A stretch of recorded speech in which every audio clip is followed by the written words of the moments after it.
May 2013, app developer Dong Nugent spent a few nights after work programming a small, simple, and very replayable game for mobile devices.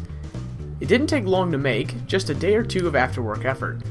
The product of his time was Flappy Bird, which he published for free on the iOS App Store and later on Android.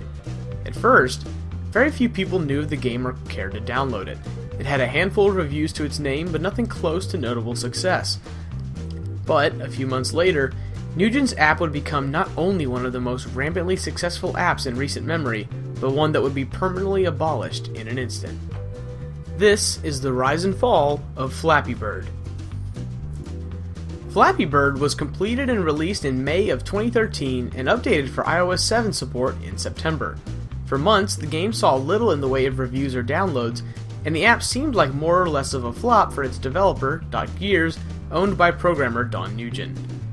But in December, the game started getting reviews, sometimes as much as 5 reviews an hour, and roughly 20 reviews total per day. This continued until the end of December and into the new year. By January 9th, Flappy Bird was seeing exponentially more downloads, now in the thousands, and upwards of 90 reviews per day. Things were looking up for Flappy Bird, but that's just it. They kept going up, and up, and up, and up. 3 days later, the review count doubled. 180 reviews a day, 400 reviews a day, and by January 24th, the game was seeing 136 reviews per hour, nearly 1,200 per day.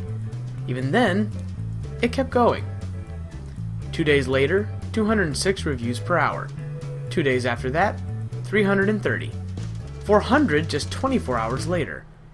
And by the end of that month, Flappy Bird seemingly peaked at 630 reviews in 1 hour, 5,500 reviews in 1 day. But it didn't peak. When February began, the triumphant rise of Flappy Bird would soar to new heights, getting ever closer to the sun. February 1st, reviews hit 800 per hour, with 6,500 reviews stacking per day. Millions of people were downloading Flappy Bird now. Millions. People played it, loved it, tweeted about it, and shared it with their friends. Though it was free, it was making over $50,000 per day in ad revenue from the included Google Ads integration in-game, according to a report on The Verge.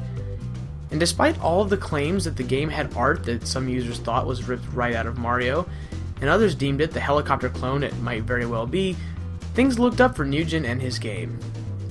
Then, he took it down. Permanently. After giving a less than 24-hour notice to the world, Nugent apologized and had Flappy Bird removed from both the Apple App Store and Android Google Play Marketplace.